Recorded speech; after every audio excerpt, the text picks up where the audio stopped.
15 अक्टूबर को पेट्रोलियम मसनूआत की कीमतों में भारी भरकम कमी के बाद पाकिस्तानियों के लिए खुशखबरी है कि यकम नवंबर से तेल की कीमतों में मजीद कमी का इम्कान है, क्योंकि आलमी तौर पर तेल की कीमतों में आज दोबारा से कमी होना शुरू हो गई है।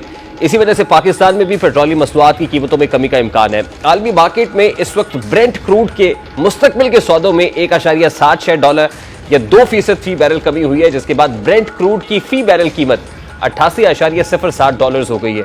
अमरीकी तेल यूएस वेस्ट टेक्सास इंटरमीडिएट की कीमत $1.75 या 1% फी बैरल कम हुई है, जिससे अमरीकी खाम तेल की कीमत $83.74 फी बैरल हो गई है।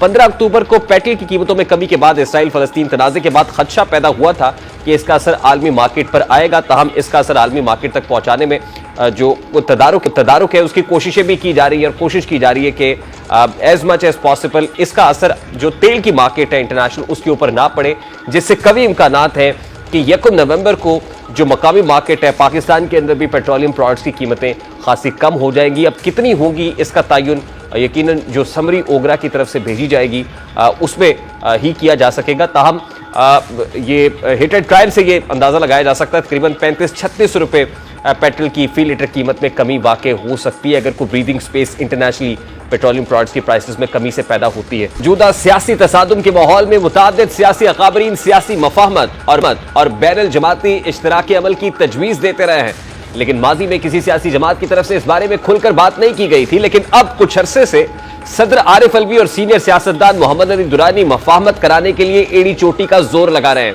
सियासी हालात, नवाज शरीफ की वापसी और मीनार पाकिस्तान पर दिया गया बयानिया, मौलाना फजलुर रहमान के हालिया बयानात और मुलाकातें, ये सब वो कड़ियां हैं जो मुस्तकबिल के मंजरनामे में मफाहमती खबरों को मजबूत कर रही हैं।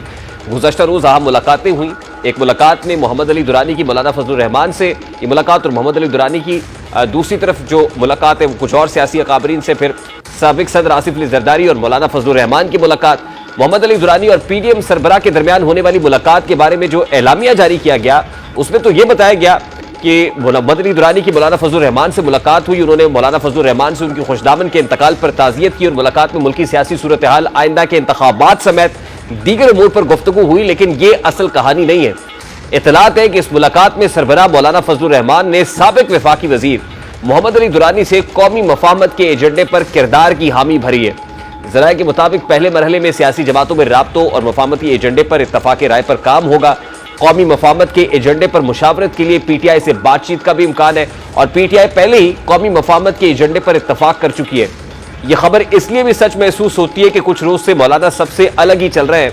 वो पहले भी मफाहमत को तकवीयत देने वाले बयानात दे चुके हैं। एक बयान में उनका यह कहना कि सियासी जमातों और सियासी रहनुमाओं को एक दूसरे के लिए गुंजाइश पैदा करनी चाहिए मानी खेज था, जबकि इससे पहले दिए गए बयान में वो तहरीक इंसाफ के हक में इशारों के रायों में वाज़ेह मौक़िफ़ देते हुए कह चुके हैं कि अगर ये मुकाबला बंद हुआ तो मुकाबला कैसा है, जिसके बाद भी सब हैरान हुए थे कि मौलाना ये क्या कह रहे हैं। अब यहाँ सवाल यह है कि क्या मौलाना चेयरमैन पीटीआई को इंतखाबात से कबल जेल से रिहा कराने की बात कर रहे हैं? क्या वो इस्टेब्लिशमेंट को ये पैगाम दे रहे हैं कि चेयरमैन पीटीआई अगर जेल में होंगे तो शफाफ इंतखाबात मुमकिन नहीं है?